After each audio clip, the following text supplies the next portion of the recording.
সাইয়্যিদুল ইস্তিগফার, যত ক্ষমা প্রার্থনার দোয়া আছে এর মধ্যে সবচেয়ে শ্রেষ্ঠ দোয়া এটি। নবী করিম সাল্লাল্লাহু আলাইহি সাল্লাম এই দোয়া শিক্ষা দিয়েছেন আমাদেরকে।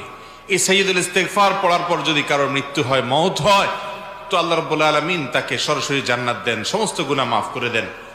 আল্লাহুম্মা আনতা রাব্বি, সাইয়্যিদুল ইস্তিগফারের ভাষা দেখেন। আল্লাহুম্মা আনতা রাব্বি, হে আল্লাহ আপনি আমার রব, আপনি আমার মালিক, আপনি আমার পালনকর্তা, আমি আপনার গোলাম। খালাকতানি, আপনি আমাকে সৃষ্টি করেছেন। ওয়া আনা আবদুক, আমি আপনার গোলাম।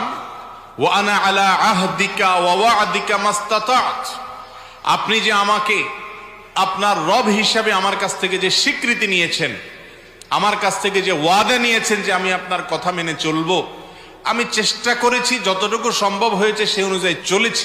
আবু উলাকা বিনিআমাতিকা আলাইয়া, আপনি আমাকে অগণিত নেয়ামত দিয়ে রেখেছেন। কত নেয়ামতের মধ্যে আমি